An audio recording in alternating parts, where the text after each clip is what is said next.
Good evening, everyone. On behalf of Acmel Advisors and Kaytex Fabric Limited, I, Akash Raut, welcome you to the virtual IPO meet of Kaytex Fabric Limited. Kaytex Fabric Limited is a fast-growing player in the fabric solutions and manufacturing space, known for combining technology and design and traditional craftsmanship with a fully integrated production process from yarn to finished fabrics. It offers consistent quality and rapid adaptation to market trends. It specializes in creating fabrics from a variety in fabrics, including cottons, viscose, modal, acrylic, nylon, linen, and polyester. The focus on digital printing allows to create a customizable design to suit it to the fast-paced nature of the fashion industry. It has also expanded into the fashion products in women wears, offering ready to stitch suits for dead sets, shawls, scarves, and stoles. Now we welcome our guest, Mr. Sanjeev Handari, Chairman and Managing Director, Hi. Hello. Mr. Hello, sir, and Mr. Amit Khandari, Full-time Director and CFO. Good Good evening, sir. evening. And Mr. Sagar Khandani from Management Team. Good evening, sir. Sagar, sir. And from Merchant Banker side, we have Mr. Piyush Jain, Director,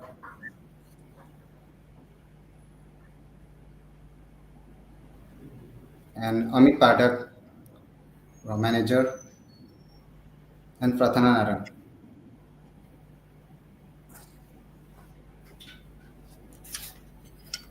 Good evening, everyone. Now I'd Good like evening. to invite Miss Prathana Narang ma'am to give us a brief presentation. Over to you, ma'am. Okay. Good evening, ladies and gentlemen. Today, I got the opportunity to present a company, Kaytex Fabrics Limited. So, established in 1996, this company has evolved from a traditional textile company to a fast fashion fabric solution and manufacturing company. Next. Next slide, please. Next slide, please. So it's based in Amritsar, Punjab, which is known for its traditional craftsmanship, and it offers digital printed jacquard, corduroy, and dobby fabrics, along with ready-to-stitch suits, cord sets, and accessories such as shawls, scarves, and stools. So this company is been at the forefront of offering fabrics, plus is offering technologies in this space as well, like digital printing, jacquard, computerized embroidery, etc. Can we proceed to the next slide? It's fueling fashion's future. Next slide, please.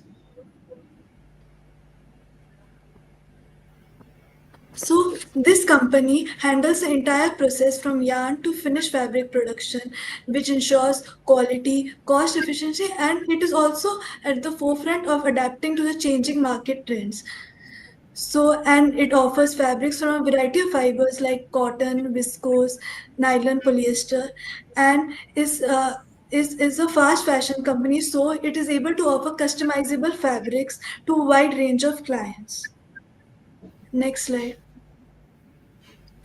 So it operates on the basis of its three major core pillars. That's brand enabler for other apparel brands, own brands, and non-branded segment.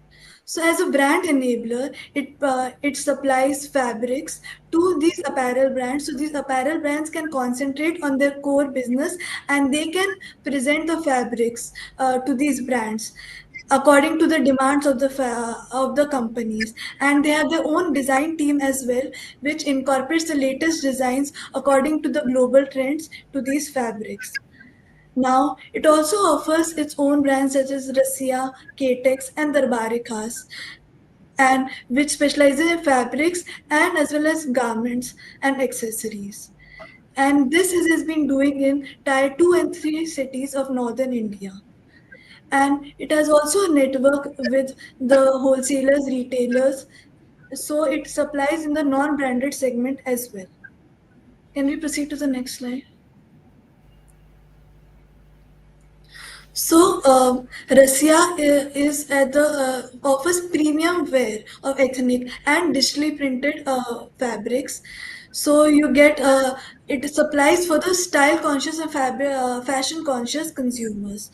Kaytex and Darbari Khas also offers jacquard suits and shawls and unstitched suits, which caters to the modern trends.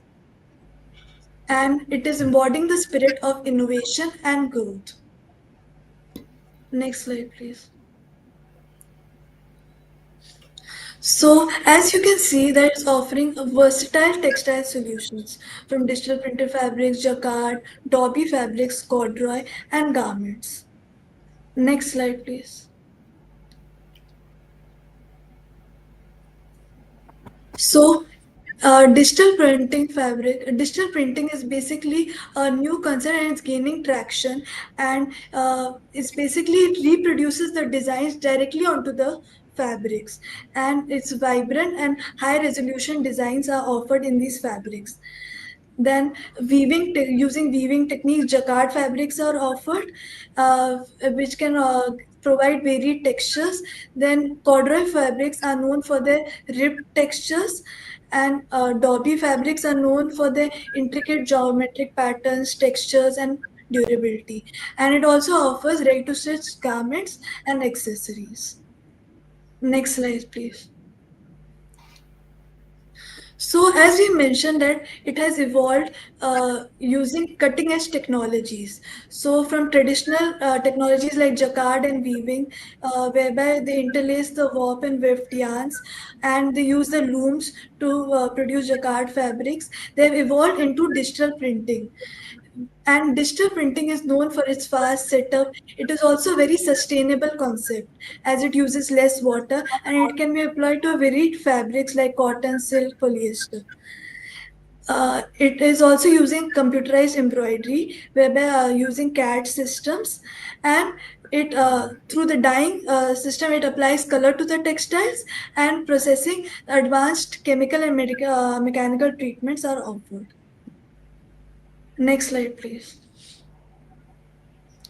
So, coming to the end users, these fabrics are not just for fashion and apparel, but it can also be used for varied industries like home textiles, then upholstery, tapestry, etc. In women's wear, these fabrics can be used for dresses, tops, shirts, kurtis, saris, men's wear, shirts, pants, jacket, kids wear, and also for uniforms and home furnishings, curtains, etc. Next slide, please. As you can see, this is their textile manufacturing facility, whereby various processes are performed. Next slide, please. So its customers span multiple industries, and it supplies to the firstly to the end consumers who require these fabrics and the ready-to-stitch garments, and accordingly they can customize it according to their requirements and meet the needs of these customers. And it's also budget driven. Then it is also foraying into the export markets, whereby global customers who require these Indian textiles, they are offering these fabric and products to them as well. Then for other industries like home textiles, uniforms, sportswear, leisure, etc. And it also has a wide network of retailers, distributors, wholesalers. So it can target both the urban, semi-urban, and rural areas in the tier 3 and 4 cities as well, and offers branded and non-branded fabrics and ready-to-stitch garments. And in the tier 1 cities is acting as a brand enabler for brands, offering customized design and innovative patterns.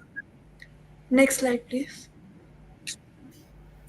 So, this team has been guided by 70 plus years of expertise. It has been led by Mr. Sanjeev Khandari, who is the chairman and managing director. He has around 30 years of experience in the textile manufacturing industry and is responsible for the performance and growth strategies of the company.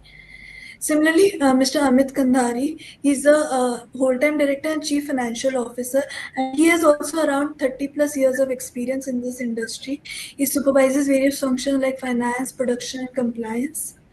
Then coming to Preeti Kandhari, she's a non-executive director and she has around 15 years of experience handling accounts, finance, procurement, and human resource. Next slide. Then comes Shelly Kandhari. She's the non-executive director, and as she's completed her bachelor's art, she overlooks the designing, procurement, and administrative part, and has 15 years of experience.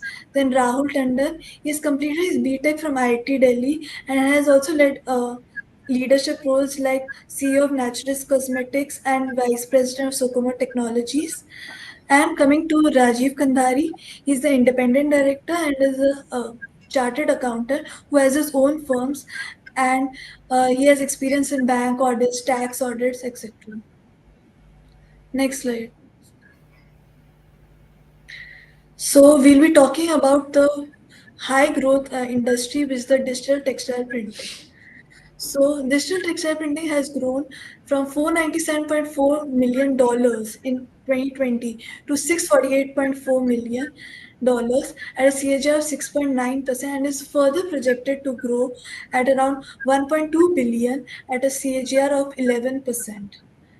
So as you can see, the use segmentation is used by a variety of industry, majority share by fashion and apparel, then home textiles and technical textiles, and consumers include women with the majority stake, followed by kids wear and menswear. Then comes demand drivers.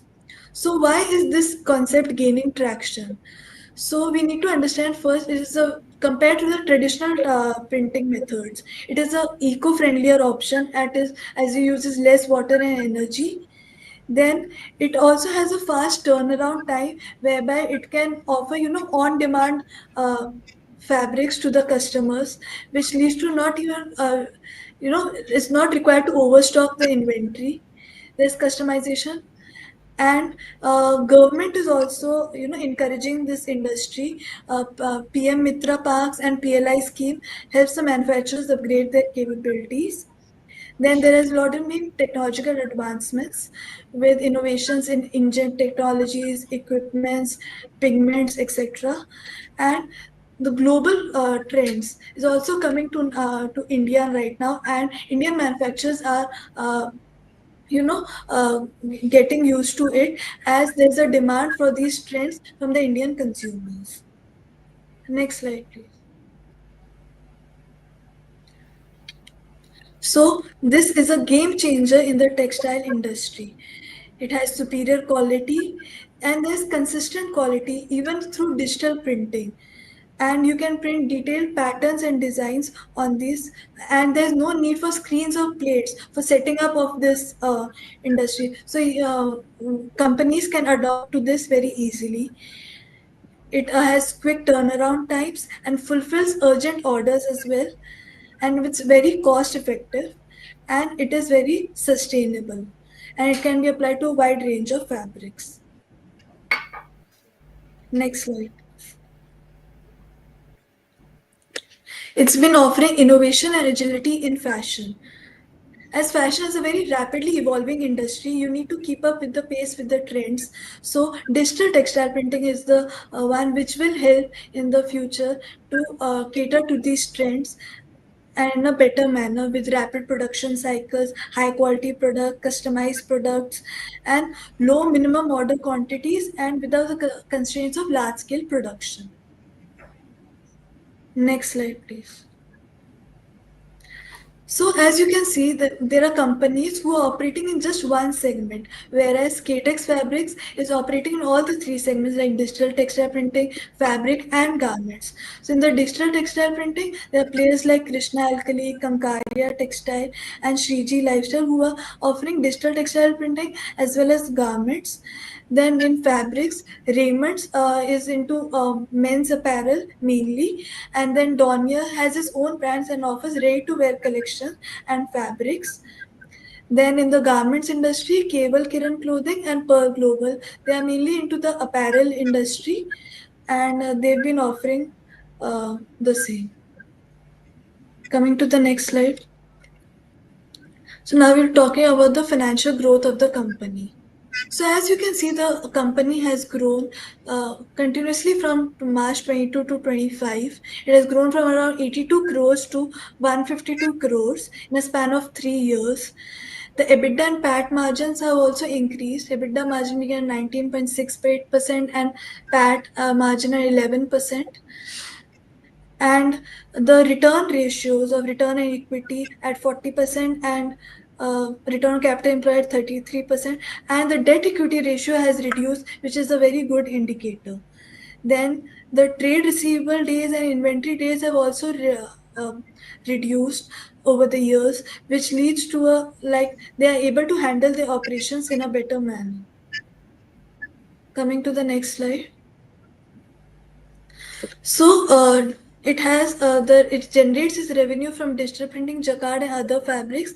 And as we can see, the digital printing has gained its share over the years, followed by jacquard and then other fabrics. It offers both fabrics and garments.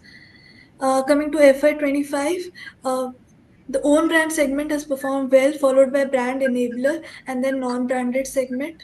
And as we can see, the companies has forayed into the export market as well in fiscal 2025. Next slide, please.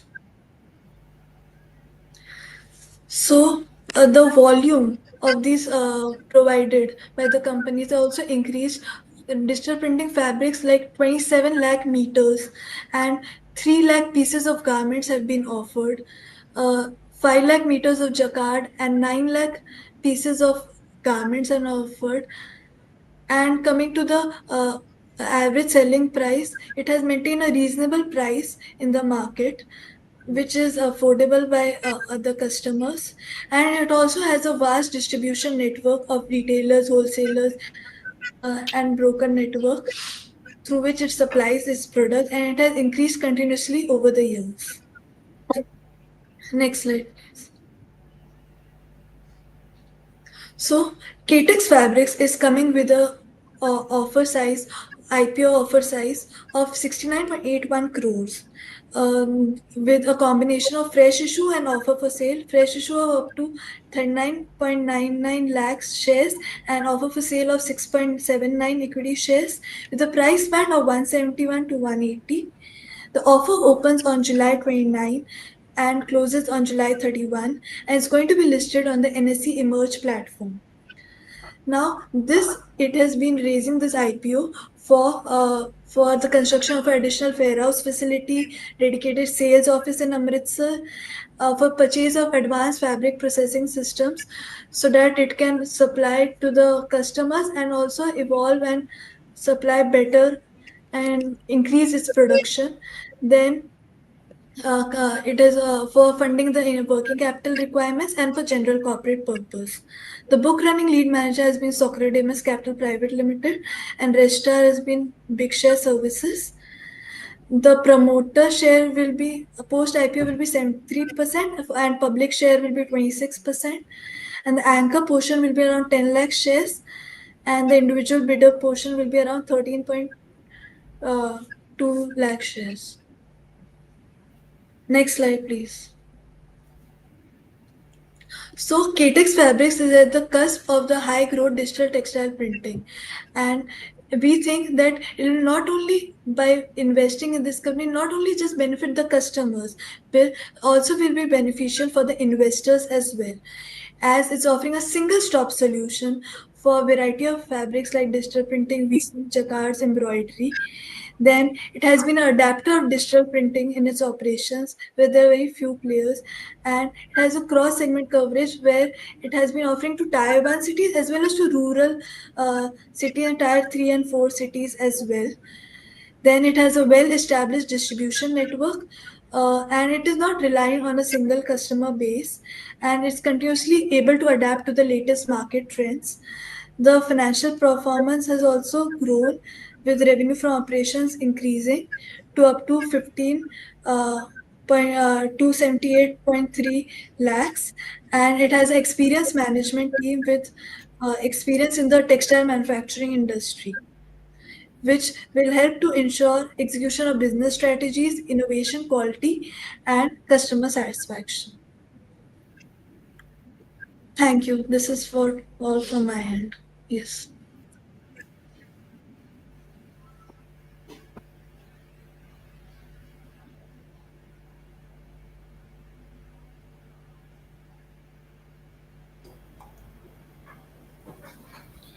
Thank you, ma'am, for great presentation. Now we will start the question and answer session.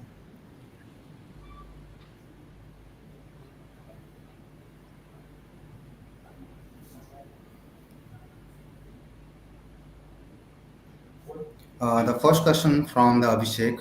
The question is northern region of India, places of supply.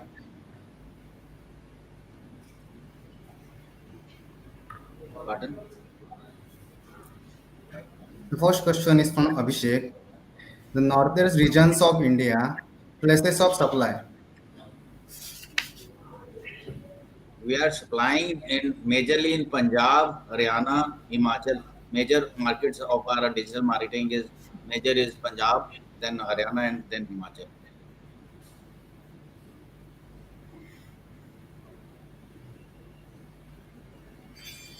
Second question also from Abhishek. The question is diverse clients. The proportion scaling of the supply to the categories of industries.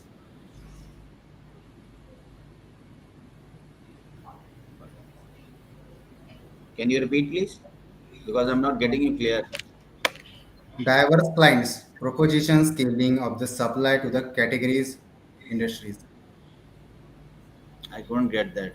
Sagar, if The you can question, reply that. the question isn't very clear.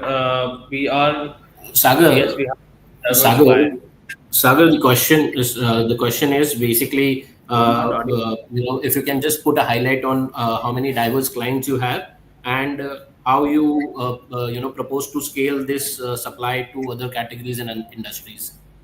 Understood. Understood. So we have a fairly diverse book of clients, over 400 clients across different segments. We have distributors and wholesalers in north of India where we who sell our products through our own brands, and then we work with very large clients as well where we help those brands supply fabrics and garments. So it's pretty much spread across from tier four towns to very large clients in India as well as outside India.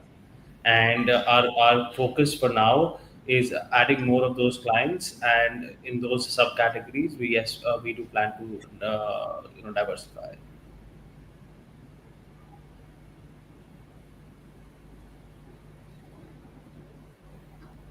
The other question is from Rocket. What is the age which Kaytex has compared to the other textile companies having same line of business? Sanjeev sir,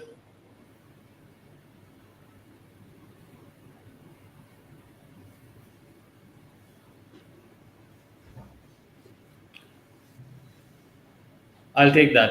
Sagar, Um, you can take that, please. I'll take that. So we as a business, we have multiple capabilities and technologies under one roof, which enables us to provide a full solution and a single stop solution to a lot of our large clients who are running large brands. So we do everything from making the fabric to printing it to making jacquard fabrics and processing and providing garments to them as well. Not a lot of companies in our segment areas are able to do that successfully. Secondly, we also have our own brands, and we our ability to predict market trends and provide high quality fabrics on which are on trend to the customers, which enable the success of our brands much better than the other peers.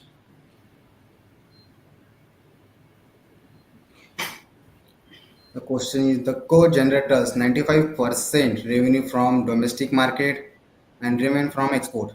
Does management have any plans to increase the export market? If so, could you elaborate? Yes, we last year was the first year of us doing direct exports, and we plan to.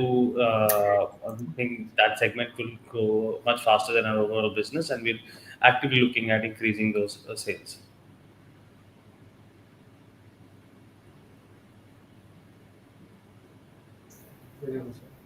Next question. Hello, what percentage of repeat customer does each brand have? Which brand show the highest customer loyalty or retention rate? Well, we do not supply directly to our customers or consumers. We supply to distributors who supply to retailers who then supply to the consumers. So we do not have data on repeatability of customers, but from what we do have a very high repeat rate and loyalty amongst our distributors and retailers across all our brands. So we continue to retain them and add more people. And as we understand, there is a fairly high level of repeat amongst our the end consumers as well, but we do not track that and we do not have that data.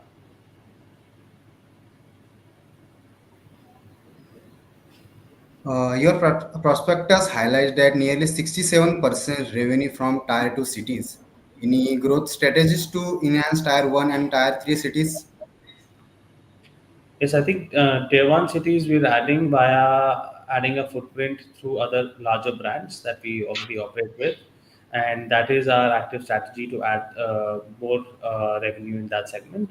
And tier three cities will also get actively increased as we go deeper into other markets supplying the same fabrics. So that's the I think the tier three cities will be catered by our own brand, and tier one cities will be catered by our brand enabler segment.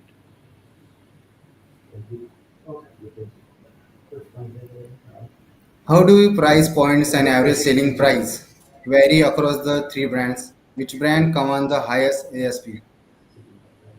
So slightly different products across all these three brands, but Russia has the highest selling price, which is a premium digital printed embroidered brand, which is a fusion of modern wear and ethnic wear.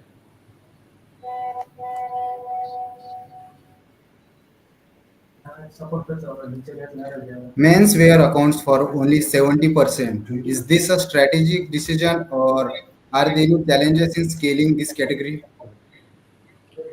We are specialized in women's wear, I think, because it enables us to supply locally into Punjab markets more successfully. And actively, is while we've not actively deprioritized menswear, we've actively focused on women's wear for the last 5 years. So yes, that has been a strategic focus on increasing women's wear, especially in our domestic markets where we have a local competitive edge against other consumers, other players.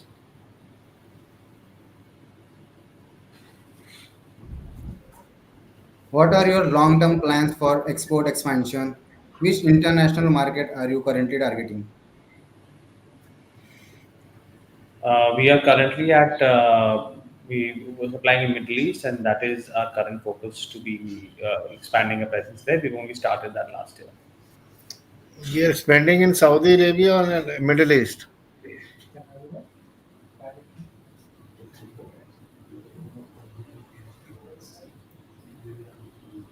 How co plans to utilize the IPO process in the next 2, 3 to 4 years? How company plans to leverage from the fierce domestic competition?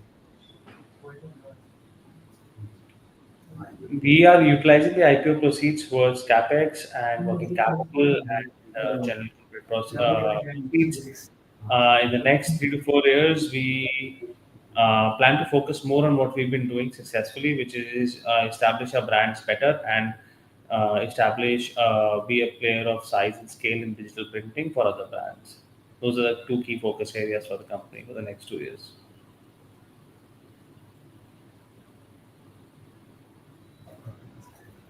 How sustainable are the current EBITDA and PAT margins? Are they expected to improve further? We are constantly trying to optimize the processes and have higher and better margins. Obviously, there are market forces at play, but we think we are in a good spot and we have enough processes in one under one roof to enable us to get higher margins.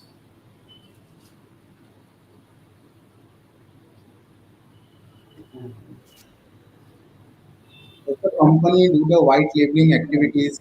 And if yes, what are the trend of which it has been doing and the share of revenue between own and white labeling segment as percentage to total revenue? Yeah, we do provide fabrics and products to other brands. that is captured in our brand enabler segment, which at the moment contributes about 33% of our total product revenue, and our own brands contribute about 50% of the total product revenue. And the question is, how is the next question is like, how do you ensure quality and consistency across different fabrics types like digital printed, jacquard, cardio, etc.? So obviously, the company and the management has decades of experience in making fabrics and of quality. So we have the right processes and people and protocols in place to enable very high quality fabrics that get shipped from our facilities. So that's the decades of experience and the processes in place.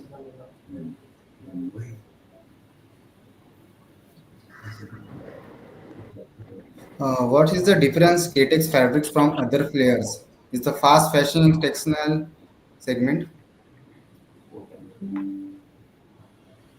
We are able to do.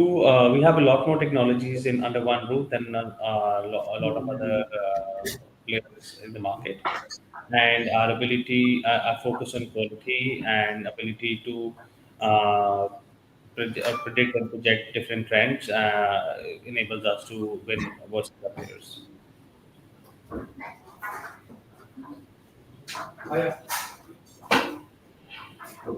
Why have you chosen to invest in a new warehouses and sales offices in Amritsar?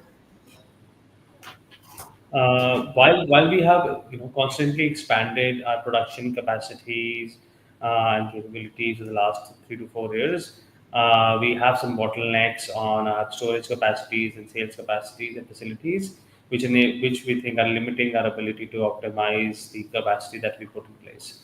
So this is supposed to enhance what the enhance the production capacity to enable us to do our operations better and do the sales better.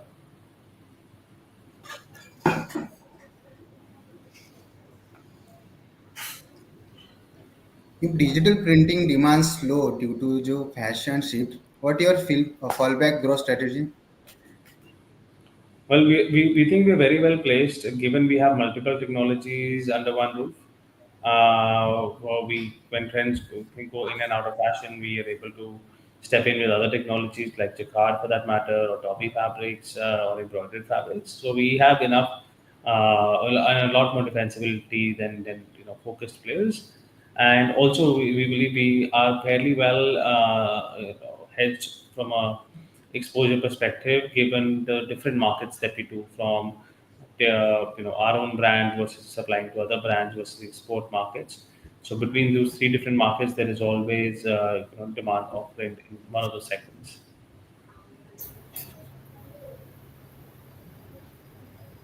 Akash, I'll take the questions. I'll take the questions, Akash. So next Yeah. question is, trade receivables have increased sharply. What is your credit policy and collection efficiency? What's your DSO, day sales outstanding?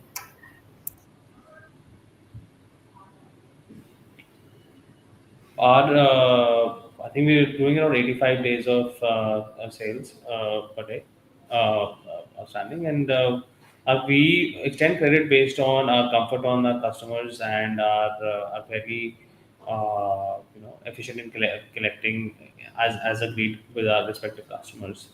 We don't really have anything. We don't have an outlined credit policy as such, but we have very limited to no bad debts. Too, if that helps answer that question.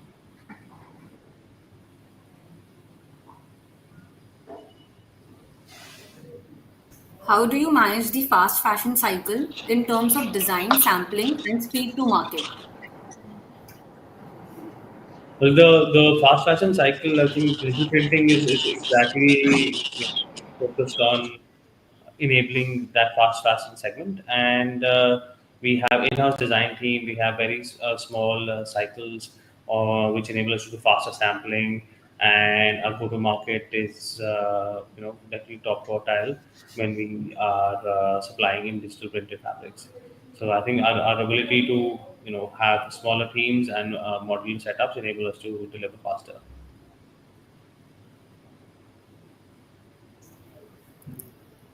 Why did average selling prices for digital printing fall in FY25 despite of higher volume? Was it due to pricing pressure or lower quality sales? So, average selling price for different products is a function of different product mix. There was different product mix and smaller with fabrics that we sold more in last year, which enabled us that. On a like-for-like basis, we've not seen any pressure so far, material pressure so far.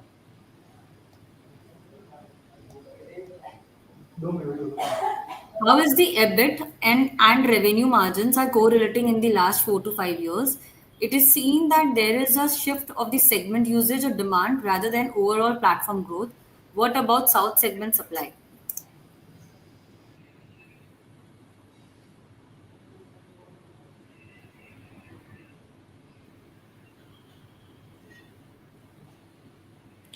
Well, we've been growing our revenue has been growing and our margins have been growing consistently. So we see a strong correlation, and I think it's a function of having better operating leverage and having better control on our brands that is enabled to do that. We do not currently actively supply in the south of India at the moment, on a material basis, but we think over time we will be able to do that as well.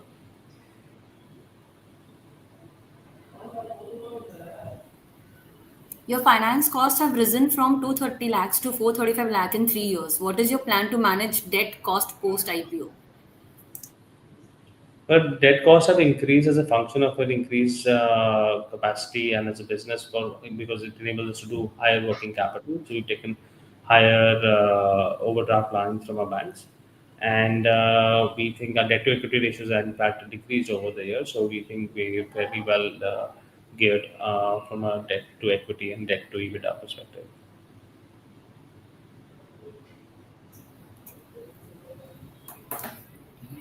What's the customer churn rate and how do you retain B2B buyers in a commoditized market? Sagar would request you to be more clear because वो voice थोड़ी सी आपकी low आ रही है. Okay. Uh, So we work with our multiple buyers across different segments, and we work with them on a multiple fabrics, multiple seasons, and we have a very high retention rate. In a way, we do not track active customer churn at our end, so I don't have a data point to provide on that basis. But the customers that we've been working for many years before as well.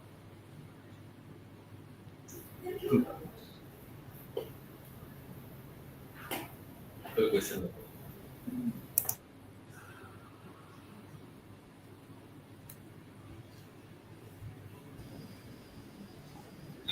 I think, sir, we have covered majority of the question,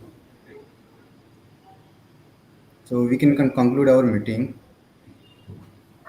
Thank you all for joining the virtual IP meet, and special thanks to the management team and the merchant banker team for taking out their valuable time to join us and share their insights. And heartful thanks to all the investors for your time and participations. Thank you so much, team. Thank you so much, Sagar sir. Thank you so much, everyone. For Thank you more so much. business insights, Thank you. don't forget to subscribe our channel, Acmel Advisors. Thank you so much.